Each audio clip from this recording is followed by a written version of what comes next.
அவர்களுடைய உரையாடல்கள் கொண்டு வந்தாங்க. சாதியை ஒழிக்கவே முடியாது அப்படின்ற ஒரு குரல் நம்ம காதில் கேட்குது. ஆனால் சாதியை பற்றி அதிகமாக பேசுறதுக்கு இந்தியாவில் அதிகப்படியான அத்தாரிட்டி யாருன்னு கேட்டால் அம்பேத்கர் தான். அதில் மாறுபட்ட கருத்து இல்லை. அம்பேத்கர் வந்து சாதியை குறித்து மிகுந்த நம்பிக்கையோடு சாதியை ஒழிக்க முடியும் சொல்றாரு. ஆகவே சாதி ஒழிக்க முடியாதுன்னு யாரும் பேசினா சாதியை குறித்து இவ்வளவு பெரிய ஆய்வு மேற்கொண்டவர் அம்பேத்கர்.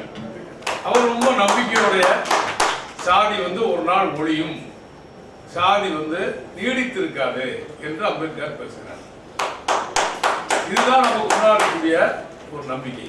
ஏனென்றால் நம்ம ஏன் வந்து அதை ஒரு முக்கியமா எடுக்கிறோம், இந்த குறிப்பிட்ட பொருளை குறித்து நிறைய ஆய்வுக்கு உட்படுத்தணும். ஒரு அறிவியல் அணுகுமுறையோடு நம்ம மூட நம்பிக்கையா சொல்லல, ஒரு அறிவியல் அணுகுமுறையோடு சாதி வந்து எவ்வளவு காலத்துக்கு நீடித்திருக்கும், அது வந்து சாதி இருப்பதற்கான காரணங்களை ஒழித்தால் சாதி ஒழிஞ்சிடும். அப்படின்னா இப்போ சாதி இருப்பதற்கான காரணங்களை ஒழிக்கலான்னு அர்த்தம். அது ஒழிக்கப்படாமல் இருப்பதற்கு நிறைய காரணங்கள் இருக்கு. எதுவுமே காரணங்கள் ஒழிக்கப்படாமல் அந்த குறிப்பிட்ட விஷயத்தை, அந்த கருத்தாக்கத்தை ஒழிக்க முடியாது. இப்போ நம்ம கையில் இருக்கக்கூடிய போன்ல நம்ம கூகுள்ல போய் பார்த்தா உலகத்தினுடைய பெரிய மதம் எது அப்படின்னு பார்க்கிற போது அநேகமா இந்து மதம் என்று சிலர் சொல்லலாம். இல்ல உலகத்துல பல நாடுகளில் கிறிஸ்தவ மதம் தான் இருக்கிறது, ஆகவே கிறிஸ்தவ மதம் தான் வேண்டியது, கிறிஸ்தவ மதம் தான் பெரிய மதம் என்று சொல்லலாம். பௌத்தம் வந்து சைனா போன்ற மிகப்பெரிய மக்கள் தொகை கொண்ட நாடுகளில் பௌத்தம் தான் மிக முக்கியமான மொழியா இருக்கு, ஆகவே உலகத்துடைய முதல் மதமாக பௌத்தம் இருக்கலாம் என்று நினைக்கலாம். அரபு நாடுகள் முழுவதும் இஸ்லாமியர்கள் தான் இருக்கிறாங்க, ஆகவே உலகத்தினுடைய முதல் பெரும் மதமாக இஸ்லாம் இருக்கலாம் என்ற மாதிரியான பல விதமான கருத்துக்களுக்கு நம்ம வந்து சேரக்கூடும். ஆனா கூகுள் என்ன சொல்லுது, எல்லா மதத்தை விட அதிகமானவர்கள் யார் என்று கேட்டால் மத நம்பிக்கை அற்றவர்கள் தான் உலகத்தில் அதிகம் என்று கூகுள் பதில் சொல்கிறது. கடவுள் நம்பிக்கை அற்றவர்கள் தான் அதிகம் என்று சொல்கிறது. அப்ப கடவுள் நம்பிக்கை இல்லாதவங்க தான் எல்லா மதத்தை விட அதிகமா இருக்காங்கிறதுக்கு என்ன காரணம் பார்த்தா, அது வந்து இப்போ கடவுள் மறுப்பை பேசக்கூடிய அல்லது கடவுள் மீது நம்பிக்கையற்றவர்கள் உலகத்தில் அதிகமாக இருப்பதற்கு காரணம் சீன மக்கள் தொகையில் 75 விழுக்காடு மக்களுக்கு கடவுள் நம்பிக்கை இல்லை. அந்த குறிப்பிட்ட அதான் உலகத்தினுடைய இரண்டாவது மக்கள் தொகை நாடு. இந்தியாவுடைய மக்கள் தொகை 144 கோடி, சீனாவுடைய மக்கள் தொகை 142 கோடி. ஒரு காலத்துல சீனா தான் முதல் மக்கள் தொகை நாடு, இந்தியா இரண்டாவது மக்கள் தொகை நாடு சொல்லுவோம். இன்னைக்கு வந்து இந்தியா முதல் இடத்துக்கு வந்திருக்கு, சீனா இரண்டாவது இடத்துக்கு. மக்கள் தொகை அடிப்படையில் 144 கோடியில இந்தியா, 142 கோடியில சீனா. 142 கோடி மக்கள் தொகை கொண்ட சீன மக்களில் 75 விழுக்காடு மக்களுக்கு கடவுள் நம்பிக்கை இல்லை. இப்ப நான் துவங்கின கேள்விக்கு வந்தேன், அவங்க வந்து கடவுளை ஒழிக்க வேண்டும் என்று சீன அரசாங்கம் பிரச்சாரம் பண்ணவே கிடையாது. மதத்துக்கு எதிராக எந்த பிரச்சாரத்தையும் சீன அரசாங்கம் செய்யல. அல்லது சீனாவுடைய மிகப்பெரிய கட்சியா இருக்கக்கூடிய கம்யூனிஸ்ட் கட்சி மத எதிர்ப்பு பிரச்சாரத்தை பண்ணல. உங்களுக்கு தெரியுமோ தெரியாத, உலகத்தில் எந்த நாட்டிலையும் மத எதிர்ப்பு பிரச்சாரத்தை கம்யூனிஸ்டுகள் செய்யறது கிடையாது. அது கம்யூனிஸ்ட் கட்சியினுடைய கோட்பாடுகளில் ஒன்று. கடவுள் இருக்கிறதா இல்ல என்பதை ஒவ்வொருத்தர்களும் அவர்களுடைய அனுபவத்திலிருந்து அவங்க முடிவுக்கு வரணும். காரணங்களை விளக்குவது மட்டும்தான் மார்க்சிய கோட்பாடு. உலகத்தில் எந்த நாட்டிலையும் மதத்துக்கு எதிரான பிரச்சாரத்தை கம்யூனிஸ்டுகள் செய்யல. அப்படின்னு சொன்னா சீனாவையும் பண்ணல. ஆனா சீன மக்களில் 75% மக்களுக்கு கடவுள் நம்பிக்கை இல்லாமல் இருப்பதற்கு காரணம் என்ன? கடவுள் இருப்பதற்கான, மதம் இருப்பதற்கான காரணங்களை சீன அரசாங்கம் ஒழிச்சிருக்கு. எதற்கும் யாரிடமும் கையேந்தி இருக்க வேண்டிய ஒரு சூழலை அந்த நாட்டு மனிதர்களுக்கு அது உருவாக்க. நம்ம ஊர்ல அப்போலோ மருத்துவமனை இருக்கு, நமக்கு நண்பர் தான் அப்போலோ ரெட்டி. உலகத்துடைய புகழ்பெற்ற மருத்துவமனை. அவங்களுடைய எல்லா மருத்துவமனை வாசல்லையும் ஒரு பிள்ளையாரோ ஒரு பிள்ளையார் கோயில் இருக்குது. அந்த இடத்துல ஒரு மாதா சிலை வைக்கிறாங்க. ஒரு சின்னதா ஒரு தர்கா போன்ற ஒரு பள்ளிவாசல் மாதிரி ஒரு ஏற்பாடு வைக்கிறாங்க. மருத்துவர்கள் அப்போலோ மட்டுமல்ல, எந்த மருத்துவமனையிலையும் எத்தனை லட்சங்கள் செலவழித்து நீங்க வந்து வைத்தியம் பண்ணாலும் கடைசியா நம்மளை பார்த்து அந்த அந்த மூத்த மருத்துவர் சீஃப் டாக்டர் நம்மகிட்ட சொல்றது, நான் பண்ண வேண்டியதெல்லாம் பண்ணிட்டேன், இதுக்கு மேல அப்படி ஒரு இந்த வார்த்தையை சொல்லாத டாக்டரை நம்ம பார்க்க முடியாது. இந்த வார்த்தையை கூட அவங்க வேணும்னு சொல்றாங்கன்னு நம்ம புரிஞ்சுக்க முடியாது. இது வந்து மனிதர்களுக்கு ஒரு நம்பிக்கை ஏற்படுத்துவதற்காக அவங்க சொல்லக்கூடிய ஒரு வார்த்தையா பார்க்கணும். ஆகவே எத்தனை லட்சம் செலவழித்தாலும் இந்த மருத்துவரை தாண்டி ஒருத்தர் வந்து உதவி பண்ணாதான் காப்பாற்ற முடியும்ன்ற ஒரு நம்பிக்கையை அவர் வந்து மக்கள் மத்தியில் ஏற்படுத்துறாரு. ஆகவே மருத்துவர்கிட்ட பணம் கட்டினவர் வாசல்ல வந்து கேட்டு பக்கத்தில் இருக்கிற 3 சாமி, அந்த இடத்துல எந்த மத வேறுபாடையும் அவர் பார்க்கறது இல்லை. அங்க இருக்கிற 3 சாமிக்கு ஒரு கும்பிடு போட்டுட்டு நடுவில் உட்கார்ந்து அழுத கண்ணீரோடு இருக்கிறத நம்ம வந்து பார்க்கணும். மதம் என்பது மனிதனுடைய வாழ்க்கையில, அதாவது ஒரு மதவாதிகள் கூட மார்க்ஸ் சொன்ன மாதிரி கடவுளை பத்தி பேசிக்க முடியாது. மார்க்ஸ் வந்து ஒரு கரணமுடான மனிதரை போல தாடி இதுமா தோற்றம் அளிக்கிறாரு. அவர் வந்து மதத்தை பத்தி மார்க்ஸ் பேசுறாரு. இரக்கமற்ற உலகத்தின் இதயமாக மதம் இருக்கிறது அப்படிங்கிறார். ஏழைகளின் ஏக்க பெருமூச்சாக மதம் இருக்கிறது அப்படின்னு சொல்றாரு. எந்த எந்த பற்றுக்கோளும் இல்லை, காப்பாற்றுறதுக்கு யாருமே இல்லை அப்படிங்கிற போது நம்முடைய கடைசி நம்பிக்கையா ஒரு மதம் இருக்கிறது. அதான் ஏழைகளின் ஏக்க பெருமூச்சாக, இரக்கமற்ற உலகத்தின் இருதயமாக மதம் இருக்கிறது அப்படிங்கிறார். இன்னும் கூட ரொம்ப ஒருபடி மேல போய் மார்க்ஸ் சொல்றாரு, மனிதர்கள் தான் இழந்த மனித பண்புகளை மொத்தமாக, மனிதன் வந்து உலகத்துல பிறக்கிற போது ரொம்ப நல்லவனா தான் பிறக்கிறான், நல்லவனா தான் வாழன்னு நினைக்கிறான், எல்லா மனிதர்களுக்கும் உதவி செஞ்சுதான் வாழன்னு நினைக்கிறான்.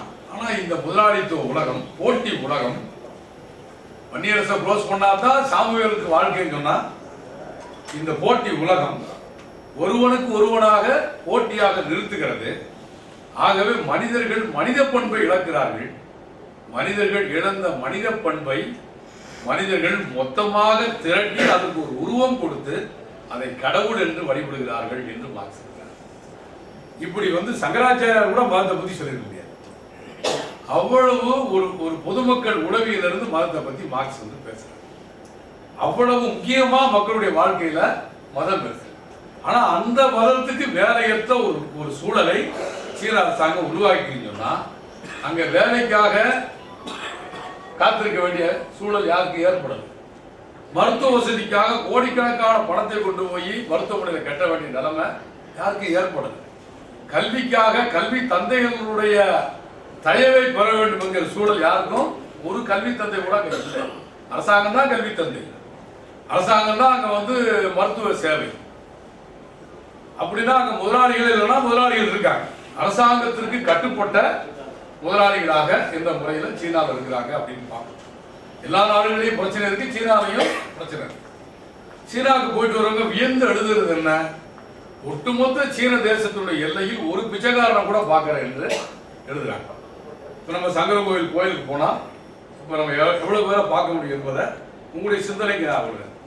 இப்படியான ஒரு மாண்புடன் கூடிய வாழ்க்கையை அது உறுதிப்படுத்திருக்கிற காரணத்தினால் அங்க கடவுளும் ஒரு வேலையற்றவராக அங்க இருக்கிறார்.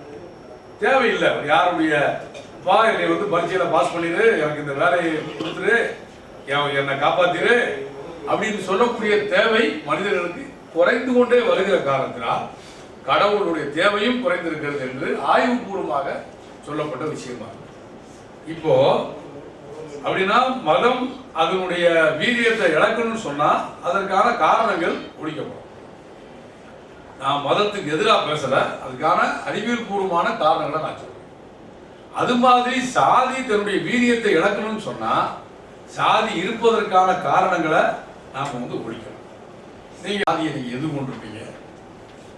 சாதியை குறித்து உங்க ஒவ்வொருத்தவங்களுக்கும் ஒரு கருத்து இருக்கும். நீங்க எல்லாம் விவரம் இல்லாதவங்க கிடையாது.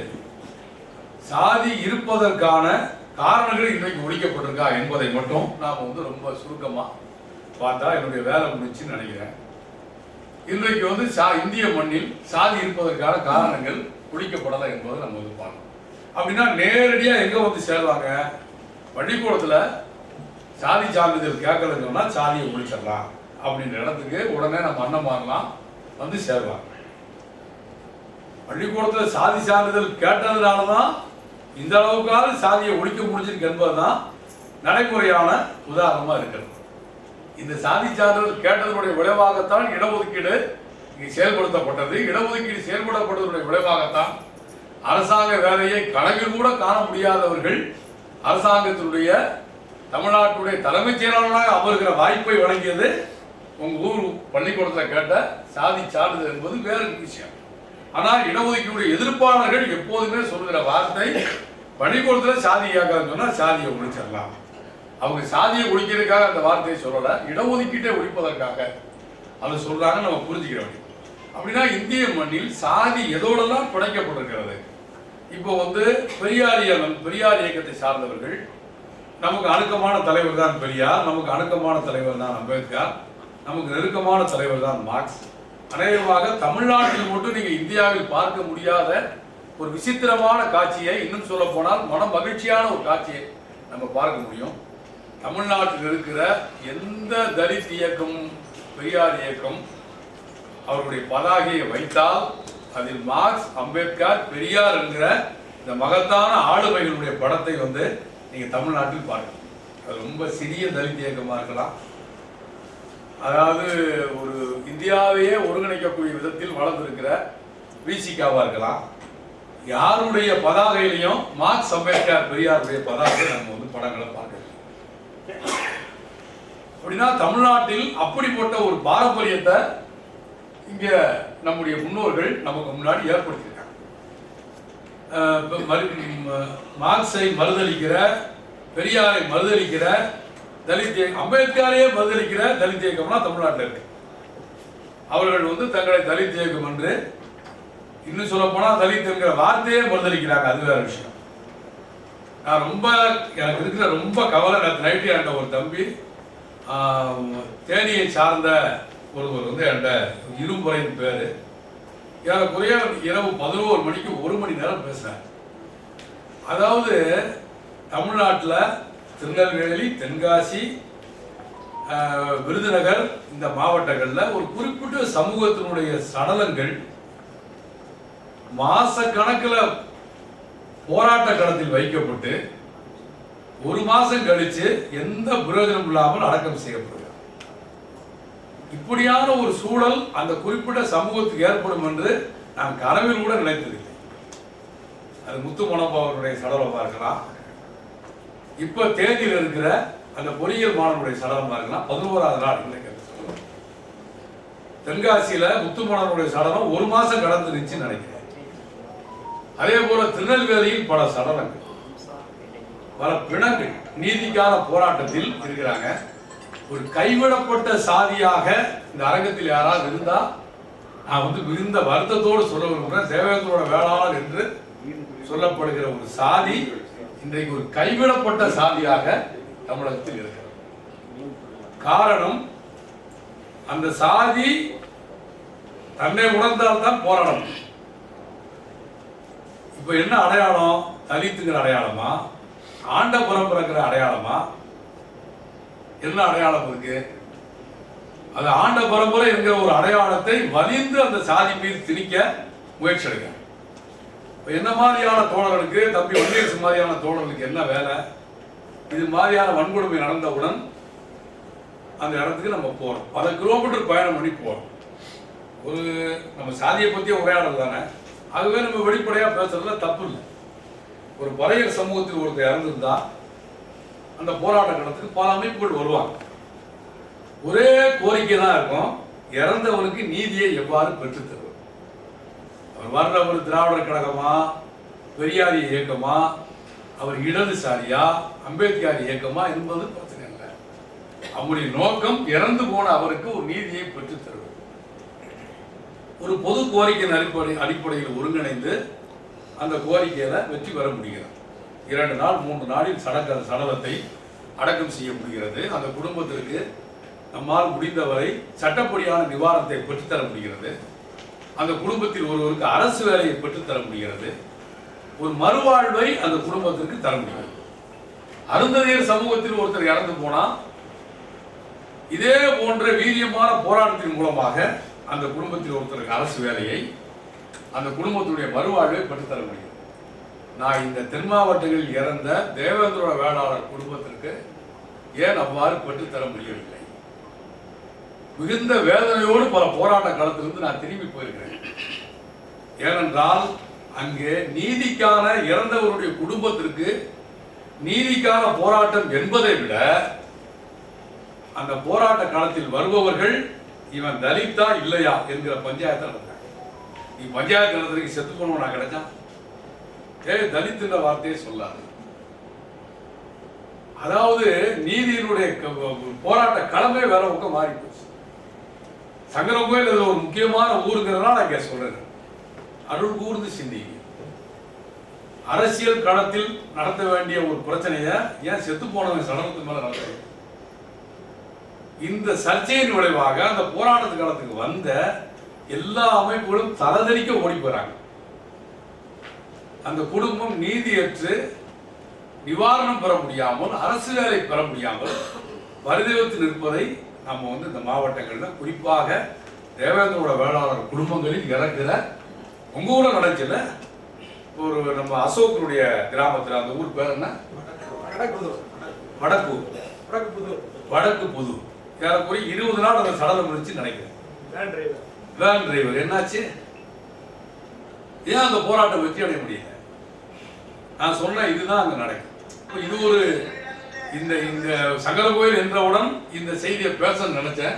அந்த தம்பி இருமுறை பேசுறதை ஒட்டி நான் உங்கள்கிட்ட கவனத்துக்கு கொண்டு வரேன்.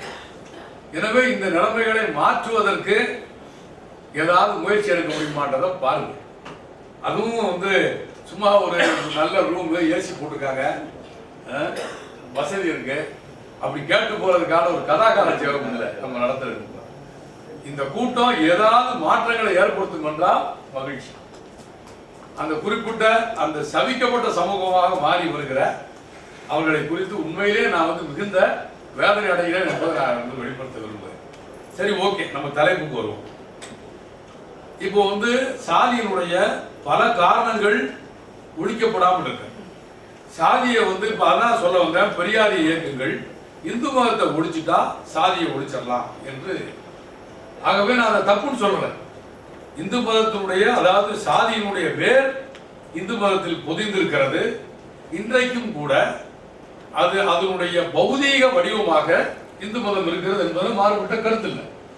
நீங்க கிராமப்புறத்தில் கூடிய கோவிலில் ஒரு தலித்து, ஒரு ஒடுக்கப்பட்டவன் அந்த கோயிலுக்குள்ள வரக்கூடாதுன்னு சொல்லக்கூடிய கொடுமை நடக்கிற இந்த நாட்டில் தான் மிகப்பெரிய வசதிகள் இருக்கிற, அரசியல் அதிகாரத்தை கையில் வைத்திருக்கிற, மிகப்பெரிய செல்வந்தராக இருக்கிற ஒரு பிற்படுத்தப்பட்ட சார்ந்தவர் கோவில் கருவறைக்குள் போக முடியாத கொடுமையும் இங்கே நீடிக்கும். எனவே சாதி என்பது அம்பேத்கர் சொல்வதை போல செய்தல், பார்த்து செய்தல். இவ்வளவு பெரிய ஆளு இந்த ஊருக்கே படியளக்கிற தர்மதர் தான் அவரால் கர்ப்பூரத்துக்கு போக முடியாம தான் நிற்கிறாரு. ஆகவே நம்ம இந்த கோயிலில் உள்ள போகாம இருக்கிறது ஒன்றும் பெருசு இல்லைங்கிற மாதிரியான ஒரு மனநிலையை இங்கே நமக்கு பயிற்றுவிக்கப்படுகிறது என்பதை பார்க்கணும். இப்படியெல்லாம் இந்து மதத்தினுடைய தன்மைகள், சாதியினுடைய வேர் மிக ஆழமாக இந்து மதத்தில் பொதிந்திருந்தாலும் கூட இந்து மதத்தை ஒழித்தா சாதியை ஒழித்து விட முடியாது என்று உறுதிபட என்னுடைய கருத்தை நான் தெரிந்து கொள்ள விரும்புகிறேன். இந்து மதம் ஒழிஞ்சுட்டா சாதி ஒழிஞ்சிருமான்னு கேட்டா கட்டாயம் அப்படிலாம் ஒழியாது. இந்து சாதியினுடைய பல பரிணாமங்களில் ஒன்று இந்து மதம், பல பரிணாமங்களில் ஒன்று இந்து மதம், அவ்வளவுதான். அதுக்கு ஒரு தத்துவார்த்த பின்னணியை கொடுக்கிறது. அப்படின்னா சாதியினுடைய வேர் இந்து மதத்தை விட மிக ஆழமாக எங்கே போயிருக்கிறது பார்த்தால் அது பொருளாதாரத்தில் பொதிந்திருக்கிறது. அந்த இடத்துல தான் அம்பேத்கர் பேசுகிறார். இந்தியாவுடைய கிராமங்கள் முழுவதும் அழிக்கப்பட வேண்டும் என்று அம்பேத்கர் பேசுகிறார். அம்பேத்கருக்கும் காந்திக்குமான நேர் முரண் என்ன? காந்தி கிராம ராஜ்யம் என்கிறார், கிராமத்தை அவர் போற்றுகிறார். அம்பேத்கர் கிராமத்தை பூரா ஒழிக்கணும்ன்றார். ஏன் கிராமத்தை ஒழிக்கணும்னு அம்பேத்கர் பேசுகிறார்? இந்த கிராமங்கள் தான் சாதியை பாதுகாத்து வைக்கிற கூடாரமாக இருக்கிறது. நகர்மயமாகிவிட்டால், தொழில்மயமாகிவிட்டால் விஞ்ஞான வளர்ச்சி பெறும். எல்லாமே நகர்மயமாயிட்டா இந்த கிராமப்புறங்கள் அழிந்து விட்டால் நகர்ப்புறங்களிலே சாதியினுடைய கொடுமை குறையும் என்று அம்பேத்கர் கருதினார். அது உண்மைதானே? செங்கல்பட்டில் இருக்கக்கூடிய சாதியை சென்னையில பார்க்கறது கம்மி தானே? சென்னையில சாதி இல்லைன்னு நான் சொல்ல மாட்டேன். யூனிவர்சிட்டிக்குள்ளே சாதி இருக்கு, அது வேற கதை. ஆனால் செங்கல்பட்டு பக்கத்தில் இருக்கக்கூடிய ஒரு குக்கிராமத்தில் இருக்கிற சாதி அதே தன்மையில் சென்னையில் இருக்க முடியாது. ஆனா காந்தி கிராமத்தை சாதியை வாழ வைக்கணும் என்பதற்காக காந்தி கிராமத்தை போற்றுகிறார் என்று நான் சொல்ல வரல. ஆனால் கிராம பொருளாதாரமும் கிராம வாழ்க்கை முறையும் வளர்க்கப்பட வேண்டும் என்று காந்தி விரும்பினார். இது அம்பேத்கருக்கு காந்திக்குமான மிக நேரடியான ஒரு முரண்பாடு, நேரடியான மோதல் நம்ம பார்க்கிறோம். அப்ப இந்தியாவுடைய பொருளாதாரத்திற்குள் தான் சாதியுடைய வேர்கள் ஆழமாக புதைந்திருக்கிறது. சாதி ஒரு சமூக மூலதனமாக செயல்படுகிறது. ஒரு தொழிலாளி இருக்காருன்னு சொன்னா மார்க்ஸ் ரொம்ப அழகா சொல்றார், உலகம் பார்த்து சொல்றார், இழப்பதற்கு ஏதுமற்றவன், ஆனால் அடைவதற்கு ஒரு பொன்னுலகம் காத்திருக்கிறது என்று மார்க்ஸ் சொல்றார். பொன்னுலகம்னா சொர்க்கத்தை பார்த்து சொல்றாரு. நீ உலகம் சேர்ந்து போராடுனா சோவியத் ரஷ்யா போல தொழிலாளி வர்க்கத்தினுடைய ஒரு ஆட்சி அமைக்க முடியும், ஒரு பொன்னுலகம் நீ மண்ணிலேயே நீ படைக்க முடியும் என்று பேசுறத நம்ம பார்க்கிறோம். ஆனா இந்திய தொழிலாளிகளை பொறுத்தவரை இழப்பதற்கு ஏதுமற்ற வர்க்கம் கிடையாது. இந்திய தொழிலாளிக்கு இழப்பதற்கு சாதி என்ற ஒன்று இருக்கு. நான் எத்தனையோ ஆணவ படுகொலை செய்யப்பட்ட குடும்பங்களை போய் பார்த்திருக்கேன். அதுல சாதி மாறி பிற்படுத்தப்பட்டவரும் தாழ்த்தப்பட்டவருக்குமான திருமணங்கள்ல அந்த கொலை செய்த கொலையாளியை போய் போலீஸ் ஸ்டேஷன்ல போய் பார்க்குறது.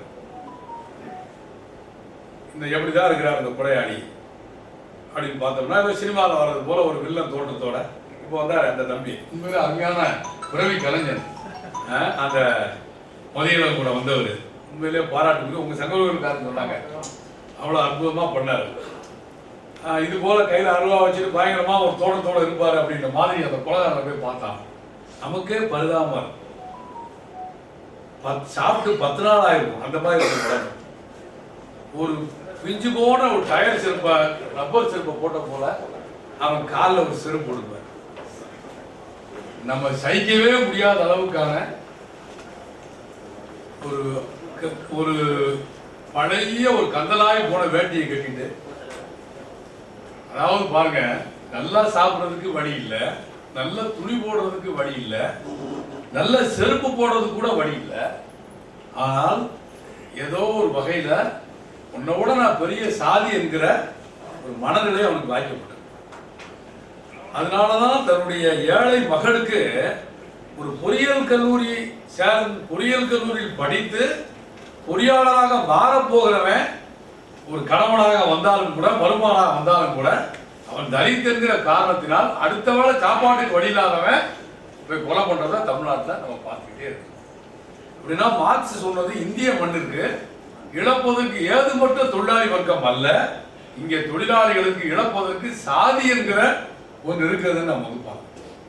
அப்ப இந்த சாதிங்கிறது ஒரு சமூக மூலதனமா சில சாதி. இப்போ நம்ம இவர் இருக்கார் டி.எம். கிருஷ்ணா, உங்களுக்கு தெரியும் நினைக்கிறேன், மிகச்சிறந்த கர்நாடக இசை மேதை, பிராமண குடும்பத்தில் பிறந்தவர்.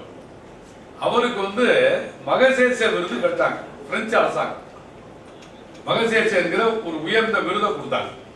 இந்தியாவை சேர்ந்த 2 பேருக்கு வழங்கப்பட்டது. ஒருத்தர் டி.எம். கிருஷ்ணா, இன்னொருத்தர் பெசவாடா வில்சன். ஒருத்தர் இந்த பெசவாடா வில்சன் யாரு?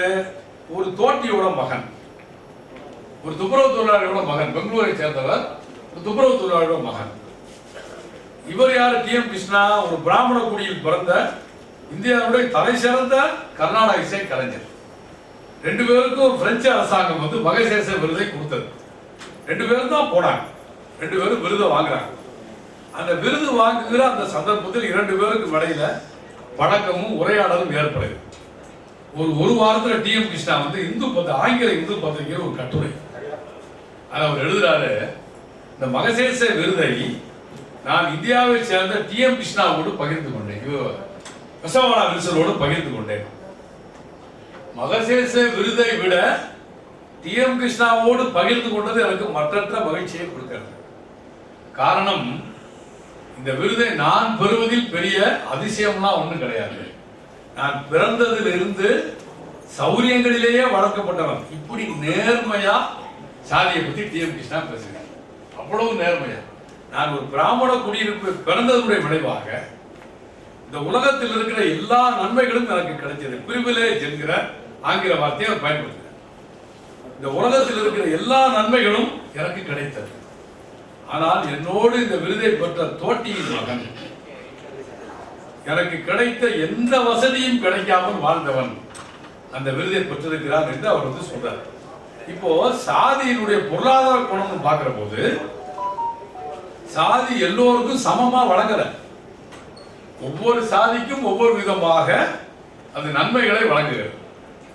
ஒவ்வொரு சாதிக்கும் ஒரு விதமாக அந்த நன்மைகளை பிரிவிலேஜ வடிகட்டி வழங்குது. பள்ளிக்கூடம் பக்கமே போகக்கூடாத சாதிகள் இது ஏதோ இன்றைக்கு நேற்றல்ல, பல ஆண்டு காலமாக இங்கே நடைமுறையில் இருந்த ஒரு வாழ்க்கை முறை, நம்முடைய வாழ்க்கை முறை. இந்த வாழ்க்கை முறையில இன்னைக்கு மாற்றம் இருக்கா? எவ்வளவு பெரிய விஞ்ஞான கண்டுபிடிப்பு. இன்னைக்கு ஏஐ தொழில்நுட்பம் வந்துச்சு. இறந்து போன காமராஜரோ அண்ணாதுரையோ கலைஞரோ காந்தியோ பேசுகிற மாதிரியான இப்படி சாதாரண மக்கள் கேட்டா காந்தியின் குரலில் நீங்க எழுதி கொடுத்த டெஸ்ட காந்தியோட குரலில் பேசுகிற வீடியோவை நீங்க உருவாக்கிட முடியும். இன்றைக்கு இந்த ஊர் பிரச்சனையே காந்தி பேச முடியும். ஏஐ தொழில்நுட்பம் அவ்வளவு சிறப்பு. நான் சங்கர கோயில இப்படி ஒரு கூட்டத்துக்கு போறேன், இந்த மாதிரி குமார் இந்த வாகை நண்பர்கள் குழுவா மக்கள் இயக்கம் வச்சிருக்கிறாங்க, இன்னொரு மாதிரி எல்லாம் பேச சொல்லியிருக்காங்க. நான் என்ன பேசலாம்னு ஏஐல நான் கேட்டா அது எனக்கு டெஸ்ட் டைப் படிச்சு கொடுத்துரும். அதுல என்னுடைய சொந்த மூளையை கொஞ்சம் கொஞ்சம் பயன்படுத்தி ஒட்டி சுருக்கி நான் பேசி அவ்வளவு விஞ்ஞான தொழில்நுட்பம் வந்துருச்சு. இன்னைக்கெல்லாம் ஒரு திரைப்படத்துல ஒரு கதை எழுதுறது அவ்வளவு கஷ்டம் கிடையாது. ஏஐயை கூப்பிட்டு தொழில்நுட்பத்தை கூப்பிட்டு நான் ஒரு லவ் ஸ்டோரி பண்ண போறேன், தமிழ்நாட்டில் கதை இதுவரைக்கும் சினிமாவில் வராத ஒரு வித்தியாசமான காதல் கதையாக இருக்கணும் அப்படின்னு நான் ஒரு 10-20 வரியை உள்ள ஃபீட் பண்ணா ஒரு அருமையான கதையை கையில கொடுத்துரும். இப்படி ஒரு விஞ்ஞான காலத்தை நான் வாழ்ந்துட்டு, அப்படி ஒரு விஞ்ஞான தொழில்நுட்பம் ஏஐ தொழில்நுட்ப காலத்தை நம்ம வாழ்றோம். இன்றைக்கும் சென்னை போன்ற நகரங்களில் பாதாள சாயங்களை இறங்கி ஒரு மனுஷன் உடம்பெல்லாம் மலம் கொட்ட உள்ள மூழ்கி செத்து போறானே 2025ல தான் டிஎம் கிருஷ்ணா சொன்னாரு, சாதி இப்படித்தான் சாதி பார்த்து பிரிவிலேஜை வழங்குகிறது. இப்போ ஒரு கேள்வி, அப்போ அந்த அந்த அந்த இப்போ உலகம் பூரா எங்கேயுமே துப்புரவுப்படி இல்லையா? இந்தியாவை விட அதிக கழிவை உருவாக்குற நாடுகள் மேற்கத்திய நாடுகள். இப்போ நாங்கெல்லாம் துப்புரவுப்படி இல்லையா? அங்கெல்லாம் ஸ்கேவஞ்சர் இல்லையா? ஸ்கேவஞ்சர் இருக்கிறாங்க, துப்புரவு தொழிலாளி இருக்கிறாங்க. இந்தியாவுக்கும் அமெரிக்காவுக்குள்ள வேறுபாடு, இந்தியாவுக்கும் சைனாவுக்குள்ள வேறுபாடு. அங்கெல்லாம் ஸ்கேவஞ்சர் என்கிற ஒரு சாதி இல்லை, அவ்வளவுதான். இந்த குறிப்பிட்ட சாதிகள் மட்டும்தான் சாக்கடை அள்ள வேண்டும், இந்த குறிப்பிட்ட சாதிகள் தான் மயானத்தில் பிரமிக்க வேண்டும், இந்த குறிப்பிட்ட சாதிகள் தான் கடவுள் பக்கத்துல போய் கடவுளுக்கு நம்ம சொல்றத டிரான்ஸ்லேட் பண்ணி கொடுக்கிறவன், மொழிபெயர்ப்பு, கடவுளுக்கே மொழிபெயர்க்கிற வேலை. இது உலகத்தில் இந்தியாவை தவிர எந்த நாட்டிலும் இல்லை என்பதை பார்க்கணும்.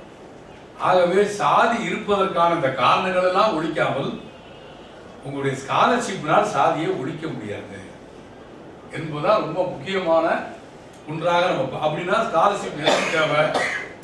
கல்வி மறுக்கப்பட்டவனுக்கு அது தேவைப்படுகிறது. வேலை வாய்ப்பு மறுக்கப்பட்டவனுக்கு இடஒதுக்கீடு, இந்த அளவுக்கு தான் இடஒதுக்கீட்டுடைய பங்களிப்பு, ஸ்காலர்ஷிப்புடைய பங்களிப்பு, மற்றவருடைய பங்களிப்பாக நம்ம பார்க்கணும். அப்படின்னா ஒரு பெரிய நமக்கு முன்னாடி கூட ஒரு மிகப்பெரிய மாற்றம் இங்கே நிகழ வேண்டியது. இந்த துப்புரவு நம்ம இப்போ நம்ம தமிழ்நாடு அரசாங்கத்தில் இப்போ நாங்க சார்ந்து இருக்கிற தீண்டாமொழி முன்னணி ஒரு கோரிக்கை வச்சிருக்கோம். பல விஷயங்கள்ல தமிழ்நாடு முன்னுதாரணம். தமிழ்நாடு அரசாங்கம் நடத்துகிற அண்ணா பொறியியல் பல்கலைக்கழகம் என்பது இந்தியாவில் எந்த மாநில அரசாங்கங்களில் இல்லாத ஒரு மிகச்சிறந்த அச்சீவ்மெண்ட். தமிழ்நாட்டில் இருக்கக்கூடிய அண்ணா பொறியியல் பல்கலைக்கழகம் இது மாதிரியான ஒண்ணு இந்தியாவில் எந்த மாநிலத்திலும் கிடையாது. நம்ம கோரிக்கை வச்சிருக்கோம் உயர்கல்வித்துறை அமைச்சர்கிட்ட, இந்த அண்ணா பொறியியல் பல்கலைக்கழகத்தில் ஒரு புதிய ஒரு ஒரு துறையை உருவாக்குங்கள் என்று நம்ம கேட்டோம். துப்புரவு பொறியியல் துறை என்கிற ஒரு துறையை உருவாக்குன்னு கேட்டோம். அதிகாரிகள் நம்மளை அப்படியே அண்ணாந்து பார்த்தாங்க. இந்த வார்த்தையை அவங்க கேள்விப்பட்டாங்க. சானிட்டரி இன்ஜினியரிங் டிபார்ட்மெண்ட் ஒன்று உருவாக்குது. ஆட்டோமொபைல் இருக்கு, எத்தனை துறை இருக்கு, எல்லாத்துக்கும் தனித்தனி துறை இருக்கிற போது சானிட்டரி இன்ஜினியரிங்க்கு ஒரு துறை உருவாக்கினா என்ன? அது ஒரு படிப்பு.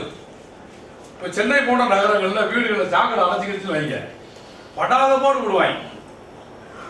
அது அந்த சாக்கடை தண்ணியை வெளியேற்றுருக்கு. ஏன்னா ஒரு தொழில்நுட்பமும் கிடையாது. நம்ம வீட்டில் இருக்க அதிகபட்சம் என்ன, ஒரு குச்சி எடுத்து குத்துவோம், அவ்வளோதானே. ஏன் அதுக்கு ஒரு 10 கருவி இருந்தா ஏன் அது கண்டுபிடிக்கப்படலை? அதாவது நண்பர்களே, உலக நாடுகள்ல சானிட்டரி பொருட்கள் விற்பதற்காக தனியான மால் இருக்கு. அவ்வளவு நூற்றுக்கணக்கான சானிட்டரி பொருட்களை வைக்கலாம். நம்ம என்னைக்காவது யோசிச்சிருக்கோமா? ஒரு மோட்டார் வைக்கிறா கூட ஒரு டூல்ஸ் பாக்ஸ் வைக்கிறானா இல்லையா? இவ்வளவு பெரிய பிரம்மாண்டமான இந்த விடுதியவே எடுத்துக்கோங்க. இதெல்லாம் ஒரு சிறிய விடுதி தான் நம்ம பார்க்கறதுல. இப்போ சென்னையில் இருக்கக்கூடிய பிரம்மாண்டமான விடுதிகளை கூட அந்த விடுதியினுடைய கழிவை வெளியேற்றுவதற்கு ஒரு சின்ன ஏற்பாடு இருக்காங்க. ஒண்ணுமே கிடையாது. ஏனென்றால் கழிவை வெளியேற்றுவதற்கு ஒரு சபிக்கப்பட்ட சாதி இருக்கிறது. கழிவை வெளியேற்றுவதற்கு ஒரு சபிக்கப்பட்ட சாதி இருக்கிறது. திறமை முழுவதையும் பயன்படுத்தி வெளியேற்றுவோம். ஆகவே சாதி ஒழிப்பதற்கான காரணங்களை, சாதி இருப்பதற்கான காரணங்களை ஒழிக்காமல் சாதியை ஒழிக்க முடியாது என்பதுதான் ரொம்ப முக்கியமா நம்ம பார்க்க வேண்டிய ஒரு விஷயமா இருக்கு. இங்க இருக்கக்கூடிய தொழிலாளிகள், வடமாநில தொழிலாளிகள், இப்போ நம்ம சீமான் மாதிரி பேச முடியாது. இங்க யாராவது சீமான் ஆதரவாளர் இருக்கலாம். அவர் வடக்கிருந்து வரக்கூடிய தொழிலாளிகளை ரொம்ப கொடூரமான வார்த்தைகளை அவர் பேசுறாரு. இப்போ நான் சென்னையில் கூடிய சொந்த ஊர் ஸ்ரீவில்லிபுத்தூர், சென்னையில் தான் 15 வருஷமா இருக்கிறேன். சென்னையில் இருக்கக்கூடிய சென்ட்ரல் ரயில் நிலையத்துக்கு நம்ம போனோம்னு சொன்னால் இரவு ஒரு 8 மணி, சாயந்தரம் ஒரு 5 மணிலேருந்து 10 மணி வரைக்கும் பல நாள் நான் போய் உட்கார்ந்துருக்கேன். அதாவது வர்ற ஒவ்வொரு ரயிலும் ஆயிரக்கணக்கான வடமாநில தொழிலாளிகளை அப்படியே குப்பை மாதிரி கொட்டிக்கிட்டே போகும். கலராக சோப்பா. அதனால ஒரு வாரம் 4 நாள் பயணம் பண்ணி முகமெல்லாம் கறி ஒட்டி போய் அவங்க அவ்வளவு மோசமா சென்னை அந்த சென்ட்ரல் ஸ்டேஷன் இறங்குவாங்க. பார்க்கவே பாவமா இருக்கும். ஒரு ஒரிசால இருந்து, ஒரு பீகார்ல இருந்து, உத்தரப்பிரதேசத்துல இருந்து, மேற்கு வங்காளத்துல இருந்து வருகிற ஒவ்வொரு ரயிலும் ஆயிரக்கணக்கான வடமாநில தொழிலாளிகளை சென்னையில கொட்டிட்டு போகுது. இந்த அப்பாவி தொழிலாளிகள் தான் சோறு சாப்பிட வழி இல்லாம வர்றவனை தான் இங்க நம்ம அண்ணாச்சி சீமான் அவர்கள் அவர் ரொம்ப கடுமையா பேசுறாரு. ஆனா அவர் தமிழ்நாட்டுடைய வளங்கள் முழுவதையும் அள்ளிட்டு போற வடமாநிலத்துக்காரனான அதானியை பத்தி வாய் பேச மாட்டார். தமிழ்நாட்டுடைய வளங்கள் முழுவதையும் கொள்ளையடிக்கிற அம்பானியை பத்தி வாய் பேச மாட்டார். இந்த வடமாநில தொழிலாளியை பத்தி பேச. இப்ப என்ன கேள்வினா, எனக்கு ஓரளவுக்கு ஹிந்தி தெரியும் என்கிற காரணத்தினால் அந்த வடமாநில தொழிலாளர்களுக்கு பேசினால் உங்களுக்கு எத்தனை பேருக்கு தெரியும் தெரியல, வடக்கிருந்து இறங்குற தொழிலாளிகளில் 3/4 பேர் 90% தலித்துகளும் பிற்படுத்தப்பட்டோர் பட்டியலில் மிகவும் கீழ்நிலையில் இருப்பவர்களும். இவன் தான் வாழ்க்கை பொழப்புக்காக பயணம் பண்ண நிலைமையில இந்த நாட்டில் இருக்கான்னு நம்ம பார்க்கணும். ஏன் இங்க வர்றான்? சீப் லேபர், குறைந்த செலவில் குறைந்த கூலிக்கு கிடைக்கிற மனிதர்கள். இந்த 100 நாள் வேலை திட்டத்தை பத்தி எவ்வளவு கால் புரட்சிக்கிறீங்க நம்ம ஊர்ல. விவசாயமே அழிஞ்சு போச்சுன்னு பேசுறாங்க. இங்க கூட கொஞ்சம் பேர் பேசுவீங்கன்னு நினைக்கிறேன். என்னைக்கு 100 நாள் வேலை திட்டம் வந்துச்சோ அன்னைக்கு விவசாயம்லாம் அழிஞ்சு போச்சு. அதாவது காடு வளைஞ்ச வச்சா நம்ம கை காலம் விஷயம்னு படிக்கிற போது 100 நாள் வேலை திட்டம் வந்துச்சா? அன்னைக்கு வரல. 100 நாள் வேலை திட்டம் வருவதற்கு முன்னாடி தான் காடு வளைஞ்சாலும் ஒண்ணு மிச்சம் சொல்லி படிச்ச பாட்டு. 100 நாள் வேலை திட்டம் இப்பதான் வச்சு 10 வருஷம். 2004க்கு முன்னாடி தான், 2004ல ஐக்கிய முற்போக்கு கூட்டணி அரசு வந்த பிறகுதான் வந்தது நம்ம பார்க்கணும். அப்போ இங்க இருக்கக்கூடிய விவசாயிகளையும் இங்க இருக்கக்கூடிய 100 நாள் வேலை செய்யற சாதாரண தொழிலாளிகளையும் தனித்தனியாக கூறுபடுத்தி போடுறது யாரு? நம்ம பல கிராமங்கள் நம்ம பார்க்கிறோம். ஒரு 4 ஏக்கர் 2 ஏக்கர் வச்சிருக்க விவசாயி இந்த 100 நாள் வேலை திட்டத்துக்கு அதாவது பயங்கர ஜோக்கா பேசுவாங்க. காலையில வந்து அப்படியே போய் பேர் கொடுத்துட்டு ஒரு மரத்தடியில் உட்கார்ந்துட்டு காசு வாங்கிட்டு போயிடுவாங்க. காலையில வந்து பேர் கொடுத்துட்டு மரத்தடியில உட்கார்ந்துட்டு 200 ரூபாய் வாங்கிட்டு போறாங்க. எங்கேயுமே வராம 12 லட்சம் கோடி ரூபாயை சம்பாதிச்சிருக்கிற அதானியை பத்தி எவனுக்கும் கவலை இல்லை. பாவம் நம்ம அப்பத்தாவும் நம்ம ஊர்ல இருக்கக்கூடிய ஒரு சாதாரண ஒரு பாட்டியும் காலையில வந்து அவன் கேட்கிற அந்த பஞ்சாயத்துல கேட்கிற கேள்விக்கெல்லாம் பதில சொல்லிட்டு ஒரு மம்மட்டி வச்சு ஒரு இடத்துல வெட்டிட்டு முடிஞ்ச வரைக்கும் 1 மணி நேரம் வெட்டி சரி பண்ணிட்டு அந்த இடத்துல உட்காந்து ஒரு 150 ரூபா அதை வாங்கிட்டு போறதுக்கு இந்திய பொருளாதாரமே அழிஞ்சதை போல பேசுறாங்க. அதை நம்ம அந்த செய்தியை நம்ம கிராமத்து விவசாயிக்கு கடத்தி இது வந்த பிறதாப்பா விவசாயமே ஒளிஞ்சு போச்சுன்னு பேசுற நிலைமை ஏற்படுது. இதெல்லாம் எதுல இருந்து இந்த காழ்ப்புணர்ச்சி வருது? ஏழைகள் மீது இருக்கக்கூடிய காழ்ப்புணர்ச்சி. நாட்டு கஜானாவில் இருந்து நேரடியாக பைப்புலவே கொட்டுறது போல அதானி வீட்டுல அம்பானி வீட்டுல பைப்புலவே கொட்டுது. அதை பேசுறதுக்கு இங்க ஆள் இல்லை. இது மாதிரியான ஒரு சூழல்கள் இங்க மறைக்கப்படணும். சாதி என்பது மக்கள் மத்தியில பிளவை உருவாக்குவதற்காக மட்டுமல்ல, ஒரு மிகப்பெரிய பொருளாதார சுரண்டல். இங்க சமீபத்தில் PS கிருஷ்ணன் என்கிற ஒரு மிக முக்கியமான ஒரு ஆளுமை இறந்து போனார். கேரளாவை சேர்ந்தவர், IAS அதிகாரி. அவர் சாதி குறித்து நிறைய நுட்பமான பிறப்பால் வந்து ஒரு பிராமண குடியிருப்பில் பிறந்தாலும் கூட சாதி குறித்து ஆகப்பெரிய ஆராய்ச்சிகளை செய்த மிக முக்கியமான ஒரு மனிதர் PS கிருஷ்ணன். அவர் சாதி ஏன் உருவாச்சு, சாதி துவக்க காலத்தில் எப்படி இயங்கியது என்பதை பற்றி PS கிருஷ்ணன் பேசுகிறார். அவர் சொல்றாரு, இன்னைக்கு ரிசர்வ் பட்டாலியன் இருக்குல்ல, ஒரு ரிசர்வ் பட்டாலியன் தான் நம்ம சொல்றோம், என்ன ஒரு போலீஸ் வச்சிருக்கிற ரிசர்வ் பட்டாளம். PS கிருஷ்ணன் சொல்றாரு, பருவகால விவசாயத்தை நம்பி இருக்கக்கூடிய இந்தியாவில் எப்போ மழை பெய்யும், எப்போ விவசாயம் பண்ண வேண்டிய விவசாயத்தை துவக்க வேண்டிய நிலைமை வரும் என்பது யாருக்கும் தெரியாது. அப்ப விவசாய வேலை துவங்குவதற்கான சூழல் எப்போ ஏற்பட்டாலும் அந்த வேலையை செய்வதற்கு ஒரு ரிசர்வ் கூலி பட்டாளம் இருக்கணும்.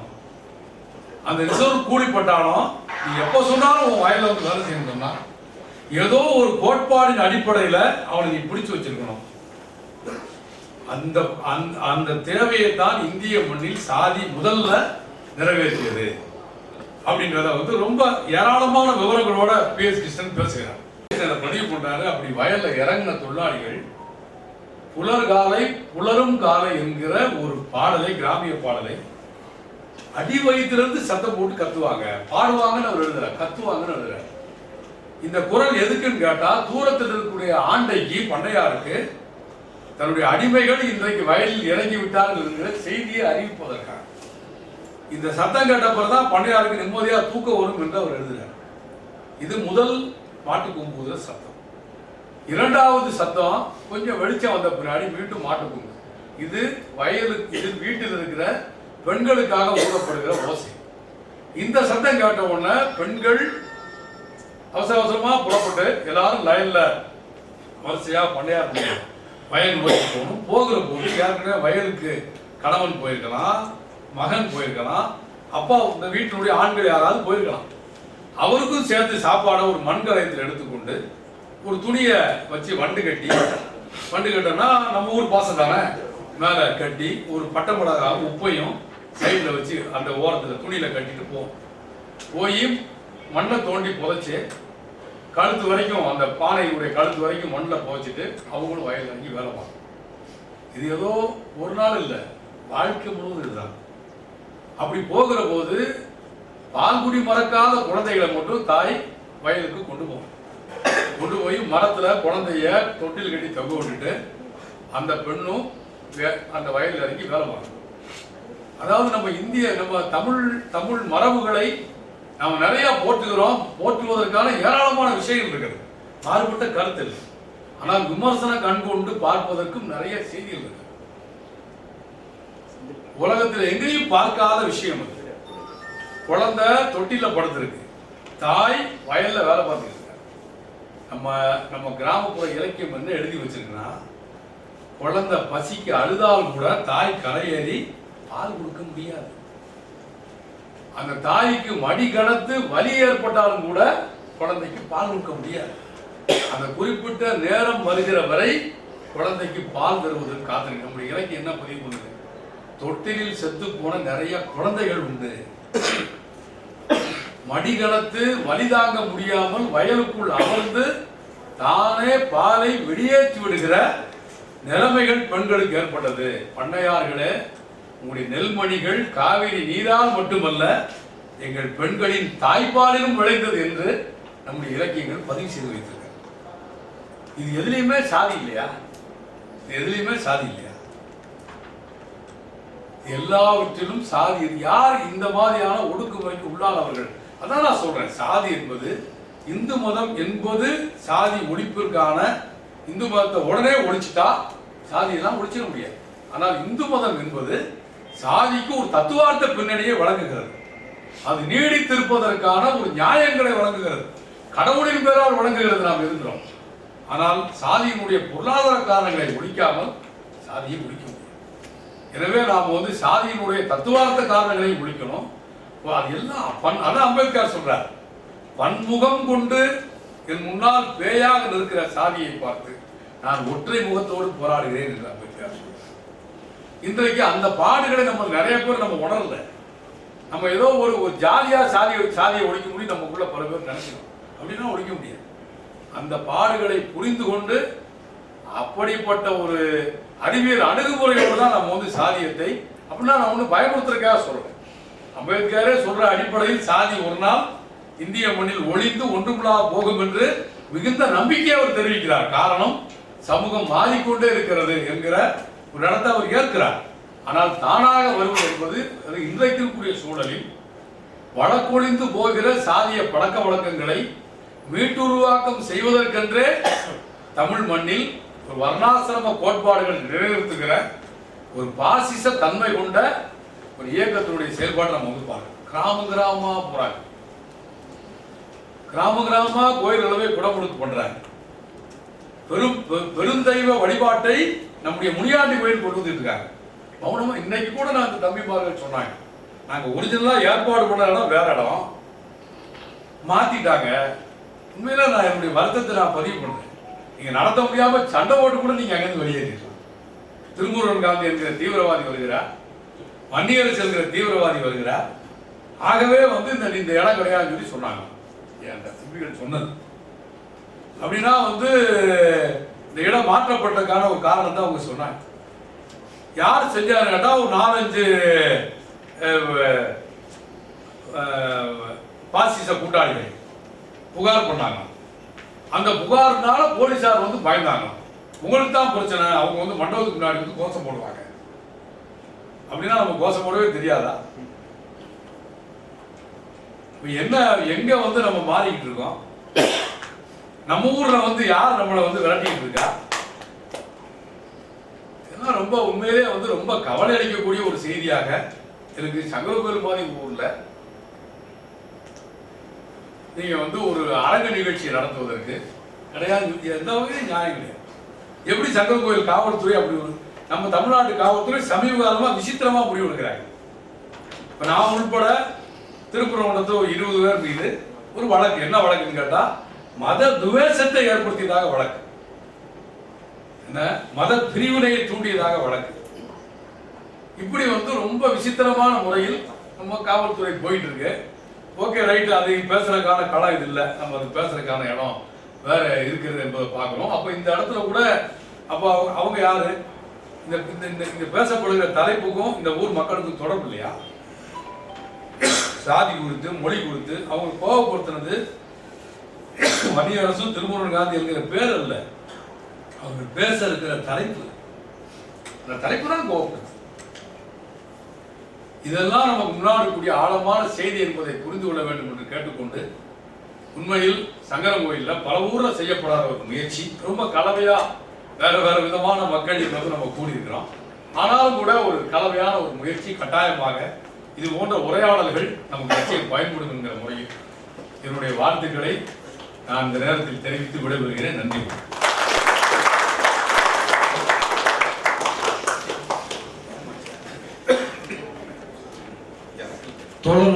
கேள்விகள் இருக்கா? கேள்விகள் யாரும் இருக்காப்பா?